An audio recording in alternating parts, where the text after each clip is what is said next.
राम राम सरपंच जी, कैसे हैं? राम राम भाई, भगवान की कृपा है। और तुम्हारे क्या हाल चाल है? मैं एकदम बढ़िया। शहर जा रहे हैं? हाँ, वो अगले हफ्ते मंदिर में भंडारा करवाना है ना, तो बस उसी के लिए शहर से तेल मसाले वगैरह लेने जा रहा हूँ। और तुम बताओ, सीता कैसी है? वो भी ठीक है सरपंच जी।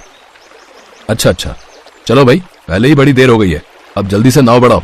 सामान लेने के अलावा 2-3 और काम है, वो भी निपटाने हैं। जी ठीक है। वैसे शाम को किस टाइम लेने आऊं आपको? मैं तुम्हें फोन कर दूंगा आकाश। आकाश शंकरपुरवा नाम के गांव में अपनी पत्नी सीता के साथ रहता था। उसका गांव 3 तरफ से नदी से घिरा हुआ था। शंकरपुरवा एक छोटा सा गांव था, तो खास खरीदारी के लिए लोगों को नदी पार करके शहर जाना पड़ता था। आकाश उसी नदी में नाव चलाकर लोगों को नदी पार करवाता था और इसके बदले उसे जो पैसे मिलते थे उन्हीं से अपना घर चलाता था। तब जाकर घर चलाने लायक पैसे कमा पाता था। आ गए? आज बड़ी देर कर दी। हाँ, वो सरपंच जी मिल गए थे, शहर गए थे ना, लेकिन लौटने में बड़ी देर हो गई उनको, तो बस उन्हीं के लिए रुकना पड़ा। अच्छा, वैसे शहर किसी काम से गए थे क्या?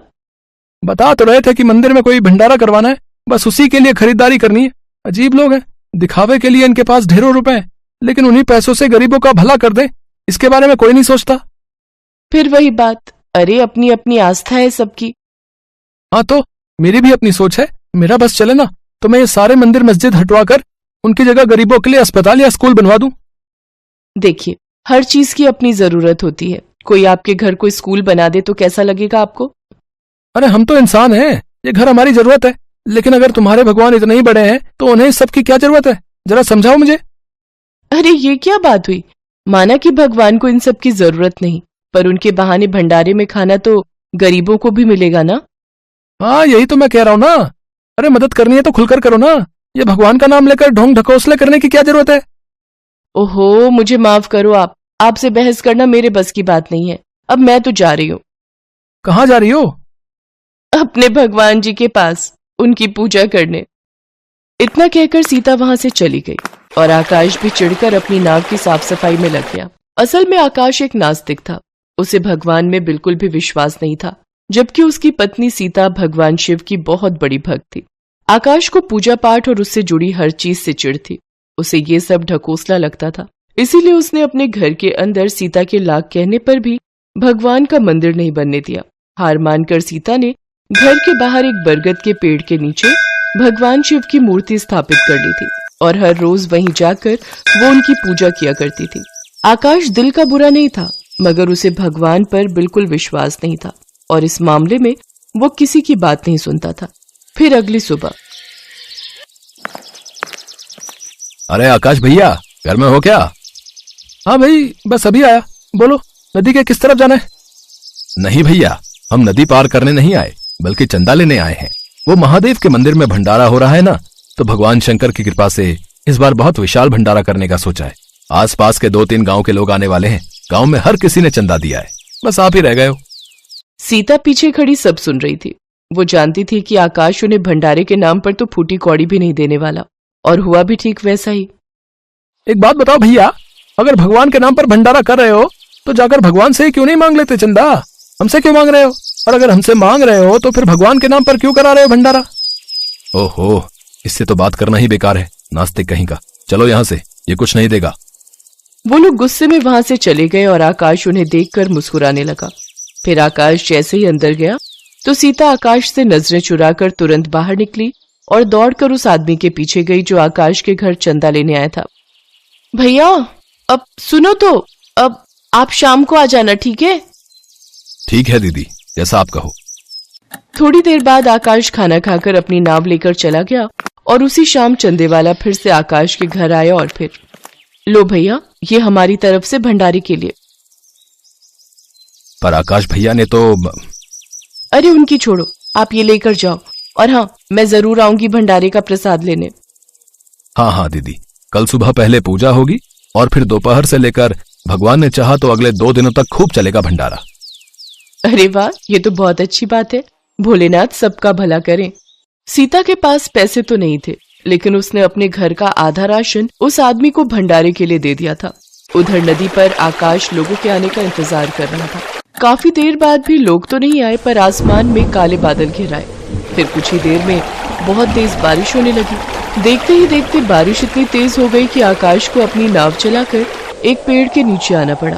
आकाश ने अब तक इतनी तेज बारिश कभी नहीं देखी थी। धीरे धीरे नदी में पानी का स्तर बढ़ने लगा और फिर वही पानी गांव के अंदर घुसने लगा। आकाश समझ गया इस बार की बारिश कहर बरसाने वाली है। उसे सीता की चिंता हुई। वो फौरन अपनी नाव चलाकर अपने घर पहुंचा। उसने देखा कि सीता घुटनों तक पानी में खड़ी थी। उसके हाथ में बस एक थैला था जिसमें कुछ पैसे और जरूरी चीजें थी। आकाश ने फौरन सीता को नाव में बिठाया और फिर कोई सुरक्षित जगह तलाशने लगा। तब सीता ने उससे कहा, पूरे गांव में महादेव के मंदिर से ऊंचा कुछ भी नहीं है। हम वहीं चलते हैं भगवान की शरण में, वही हमारी रक्षा करेंगे। ठीक है, मैं तुम्हें वहीं छोड़ देता हूँ। छोड़ देता हूँ मतलब? आप कहाँ जाओगे? मैं अपनी नाव पर ही रहूंगा, यही मेरे हर सुख दुख के साथी है। आकाश कभी मंदिर के अंदर नहीं गया था और अब भी नहीं जाने वाला था, इसीलिए उसने सीता को मंदिर के चबूतरे पर ही उतार दिया और खुद नाव में ही बैठा रहा। सीता उसे गुस्से में देखकर मंदिर के अंदर चली गई। फिर आकाश ने देखा कि गांव के ज्यादातर घर बाढ़ के पानी में आधे डूब चुके थे और बाढ़ का पानी मंदिर के चबूतरे तक भी पहुंचने लगा था। ये सीता बिना फालतू की उम्मीदें पाले बैठी है। बस थोड़ी देर बाद मंदिर के अंदर भी पानी चला जाएगा, अब कोई जगह सुरक्षित नहीं। तभी अचानक आकाश को किसी के चिल्लाने की आवाज आई। वो गांव के सरपंच थे जो मदद की गुहार लगा रहे थे। आकाश फौरन अपनी नाव लेकर उनके पास पहुंचा। उसने देखा कि सरपंच छाती तक पानी में डूबे हुए थे और वो फिलहाल अपने बच्चों को बचाने की कोशिश कर रहे थे। आकाश ने जल्दी से उन सबको अपनी नाव में बिठाया और उन्हें भी मंदिर के चबूतरे पर छोड़ दिया और आखिर में थक हार कर मंदिर के बाहर अपनी नाव में ही लेट गया। मंदिर के अंदर सभी आकाश की तारीफ कर रहे थे, लेकिन वो ये देखकर भी हैरान थे कि आकाश बारिश में भीगने को तैयार था, लेकिन मंदिर के अंदर आने को तैयार नहीं था। ऐसे ही कई घंटे बीत गए, मगर मंदिर का चबूतरा अभी भी पानी से ऊपर ही था। फिर आकाश ने देखा कि मंदिर के अंदर से तो तेज धुआं निकल रहा है। ये देखकर आकाश घबरा गया। अरे क्या हुआ? अंदर आग लग गई क्या? अरे नहीं पगले, मंदिर के पीछे वाले आंगन में खाना बन रहा है सबके लिए। भोले शंकर की कृपा देखो कि भंडारे के लिए अब तक जो अनाज इकट्ठा किया था वो मंदिर के ही कमरे में रखा था। लकड़ियां, तेल वगैरह सब भीगने से बच गए। रुको, मैं तुम्हारे लिए भी खाना भिजवाता हूँ। सभी लोग मंदिर के अंदर आराम से खाना खा रहे थे। उन्हें खाते देखकर आकाश का पेट भी आवाजें करने लगा था, तो उसने इस बार कोई नखरा नहीं दिखाया और जब उसके लिए मंदिर से बना खाना लाया गया तो उसने चुपचाप खा लिया। फिर अगले 2 दिन तक ऐसे ही चलता रहा। न बारिश रुकी और न ही मंदिर में चल रहा भंडारा। फिर जब बारिश रुकी और बाढ़ का पानी भी उतर गया तो मंदिर की चौखट देखकर आकाश को अपनी आंखों पर यकीन ही नहीं हुआ। उसने देखा कि मंदिर जमीन से करीब 10 फीट ऊपर की तरफ उठ गया था। यही वो पल था जब आकाश को भगवान शिव की महिमा का ज्ञान हुआ। असल में उन्होंने इस भयंकर बारिश से अपने भक्तों की रक्षा की थी और उनका मंदिर सबका तारणहार बन गया था। आकाश फौरन अपनी नाव से उतरा और सीधा मंदिर के अंदर गया। भगवान शिव के सामने हाथ जोड़कर रोने लगा। उसे इस तरह से रोते देखकर हर कोई खुश था और सबसे ज्यादा खुशी तो सीता को हो रही थी, क्योंकि आखिरकार आकाश को वो बात समझ आ गई जो वो उसे जाने कब से समझाने की कोशिश कर रही थी।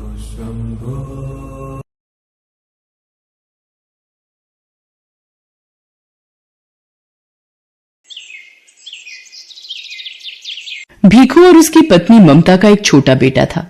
भीखू और ममता सड़कों पर सामान बेचकर गुजारा करते थे और वहीं फुटपाथ पर एक छोटी सी झुग्गी में रहकर गुजारा कर रहे थे।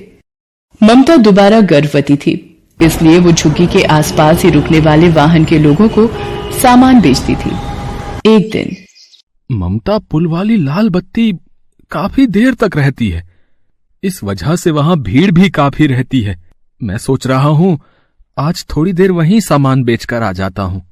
इतनी भीड़ में ध्यान से जाना, लाल बत्ती खत्म होते ही गाड़ियां रफ्तार से दौड़ती हैं। भीखू पुल के नीचे सामान बेचने चला जाता है। ले लीजिए भैया, ये खिलौना आपके बच्चे के लिए। ये गुब्बारा ले लो भैया। हाँ हेलो, ये गुड़िया कितने की दी? 20 रुपए की है साहब। 20 रुपए? 10 रुपए की लगा ले, दे रहा है तो। इतनी देर में लाल बत्ती का सिग्नल खत्म हो जाता है। ले लो साहब, आप 10 रुपए ही दे दो। भीखू 10 रुपए लेकर जैसे ही गाड़ी वाले को गुड़िया पकड़ाकर पलटता है, एक गाड़ी उसे धक्का मार देती है। जैसे ही भीखू नीचे गिरता है, एक और गाड़ी उसे कुचल देती है। भीखू वहीं मर जाता है। भीखू के साथ एक और व्यक्ति जो सामान बेचता था, वो ये दुर्घटना देख लेता है और ममता को बताता है, नहीं, ये नहीं हो सकता। मैं किसके सहारे जीऊंगी? आप मुझे क्यों छोड़ गए सूरज के बापू? बापू आप कहाँ चले गए? बोलो बापू। ममता सूरज के हाथ से भीखू का अंतिम संस्कार करती है। भीखू के देहांत के बाद ममता बिल्कुल अकेली हो गई थी। एक दिन ममता बेटे सूरज और गोद की बच्ची को लेकर दिन भर सड़कों पर गुब्बारे बेचती थी। एक दिन, सूरज तू यहीं सोनी के पास रहना, आज धूप और गर्मी ज्यादा है, इसलिए तुम दोनों यहीं रहना। मैं कुछ गुब्बारे और पेन बेचकर सोनी के लिए दूध और तुम्हारे लिए रोटी ले आऊंगी। ममता गुब्बारे और पेन बेचने चली जाती है। साहब पेन ले लो, 10 रुपए में 5 पेन है, ले लो ना साहब। ले लो बीबी जी, ये गुब्बारा ले लो, आप खरीद लोगी तो मैं बच्चों के लिए कुछ खाने को ले जाऊंगी। ममता बड़ी मुश्किल से कुछ गुब्बारे बेच पाती है और थोड़ा दूध और रोटी बच्चों के लिए खरीद कर लाती है। तभी एक महिला ममता के पास आती है। ममता, कल हमें ये झुग्गियां खाली करनी पड़ेंगी, यहाँ से अब तू भी कहीं और रहने की जगह ढूंढ ले। मैंने तो एक बस्ती में 100 रुपए किराए पर एक झुग्गी ले ली है, बस तुझे ही खबर देने आई थी। हे भगवान, अब अपने दोनों बच्चों को लेकर कहाँ जाऊंगी? अपने बच्चों के रहने के लिए मुझ गरीब का घर कहाँ से लाऊंगी? ममता अपने बच्चों को लेकर एक दुकान के बाहर बैठ जाती है। तभी सामने एक ऑटो रिक्शा पलट जाता है और एक महिला ऑटो रिक्शा से गिर जाती है। ममता भागती हुई महिला के पास जाती है। ओ भैया, कैसे ऑटो रिक्शा चला रहा था? देखकर नहीं चलाया जाता? जल्दी इन्हें हॉस्पिटल लेकर चलो। ममता उस महिला को संभाले बच्चों के साथ हॉस्पिटल पहुंचती है। ऑटो वाला ममता और उस महिला को अपने ऑटो से उतार कर भाग जाता है। सूरज, जा जल्दी से उन भैया को बुला कर ला, वो माँ जी को अंदर ले जाएंगे। डॉक्टर उस महिला को देखता है। देखिए, इनकी रीढ़ की हड्डी टूट गई है, तो अब इनको कंप्लीट बेड रेस्ट की आवश्यकता है। इनके घर से जो भी सदस्य हैं उन्हें आप बुला लीजिए। डॉक्टर, मैं नहीं जानती ये कौन है। इनका एक्सीडेंट हुआ तो मैं इन्हें यहाँ ले आई। डॉक्टर, इन्हें कब तक होश आ जाएगा? तभी ये अपने बारे में बता पाएंगी। 1 से 2 घंटे में इन्हें होश आ जाएगा। लगभग 2 घंटे बाद उस महिला को होश आता है और वो अपने बारे में बताती है। मेरा नाम राज रानी है। पता नहीं उस ऑटो रिक्शा वाले ने कैसे चलाया कि अचानक से ठोकर लगी और ऑटो पलट गया। उसके बाद मुझे धुंधला सा याद है कि तुमने मुझे उठाया था और ऑटो में बिठाया। तुम्हारा बहुत बहुत शुक्रिया बेटी, जो तुम मुझे यहाँ ले आई। माँ जी, आपकी रीढ़ की हड्डी में फ्रैक्चर हुआ है, इसीलिए आपको घर ले जाने के लिए एम्बुलेंस की व्यवस्था करनी होगी। बेटी, मेरे पति अपने बिजनेस के काम से दूसरे शहर गए हुए हैं, मेरी एक सहायता करो। एम्बुलेंस में मेरे घर तक पहुंचने में मेरी मदद कर दो। डॉक्टर, मैं बिल अकाउंट से भर दूंगी, आप एक एम्बुलेंस की व्यवस्था करा दीजिए। माँ जी, आप बिल्कुल भी चिंता मत करिए, मैं आपके साथ ही चलूंगी। ममता राज रानी को एम्बुलेंस में घर तक लेकर आती है। राज रानी को उस वक्त एक सहारे की बहुत जरूरत थी, जो ममता के रूप में उन्हें मिला था। घर पहुंचकर राज रानी अपने पति महेंद्र नाथ को फोन पर सारी बात बताती है। ममता, मैंने अपने पति को फोन कर दिया है, वो कल सुबह ही वापस आ रहे हैं। क्या तुम कल सुबह तक मेरे पास रह सकती हो? ममता राज रानी की बातों को सुनकर रोने लगती है। क्या हुआ ममता, तुम अचानक रोने क्यों लगी? कोई जबरदस्ती नहीं है बेटी, तुम अगर नहीं रुकना चाहती तो कोई बात नहीं, और फिर तुमने इतना कुछ किया है मेरे लिए, वो बहुत बड़ी बात है। ममता राज रानी को अपने रोने का असली कारण बताती है और अपनी जिंदगी की सारी आपबीती सुनाती है, जिसे सुनकर राज रानी की आंखों में आंसू आ जाते हैं। आप ही बताइए माँ जी, अब मैं क्या करूं? अपने इन छोटे बच्चों को लेकर कहाँ जाऊं? चिंता मत करो बेटी, भगवान सब ठीक करेंगे। वहां सामने मेरी रसोई है, तुम वहां जाकर अपने लिए भी भोजन बनाओ, मेरे लिए भी, और इन बच्चों को भी खिलाओ। कब से तुम मेरी वजह से भूखी हो और बच्चे भी तुम्हारे साथ भूखे हैं। माँ जी, पहले आप ये दवाई ले लीजिए, और आपको किसी भी चीज की जरूरत हो तो मुझे आवाज लगा देना। ममता राज रानी और सूरज को खाना देती है और सोनी के लिए थोड़ा दूध भी गर्म करती है। अगले दिन जब महेंद्र नाथ वापस आता है तो उसे सारी बात पता चलती है। वो भी ममता का धन्यवाद करते हैं। ममता बेटी, तुमने राज रानी के लिए इतना सब कुछ किया, उसका मैं हमेशा शुक्रगुजार रहूंगा। धीरे धीरे राज रानी की तबीयत में सुधार होने लगता है। ममता राज रानी की बहुत सेवा करती थी। 1 महीने बाद राज रानी बिल्कुल ठीक हो जाती है। माँ जी, अब आप ठीक हो गई हैं तो अब मुझे भी चलना चाहिए। मुझे भी आपके पास रहते इतने दिन हो गए। आपसे इतना प्यार पाकर मैं धन्य हो गई। आपने मेरे बच्चों को इतना प्यार दिया, इतना दुलार दिया, इसके लिए मैं सदैव आपकी आभारी रहूंगी। ममता, सूरज मुझे नानी माँ कहकर बुलाता है। क्या ये बच्चे हमेशा के लिए अपनी नानी माँ के पास नहीं रह सकते? हाँ ममता बेटी, हम दोनों की कोई औलाद नहीं है, पर सूरज और सोनी को देखकर हमारे मन में नाना नानी वाला प्यार उमड़ पड़ा। तुमने राजरानी की माँ जैसे सेवा की है बेटा। हम अपनी बेटी को बेसहारा नहीं भटकने देंगे। ममता की आंखें आंसुओं से भर आती हैं। बेसहारा को सहारा मिल जाता है। ममता राजरानी के गले लग जाती है।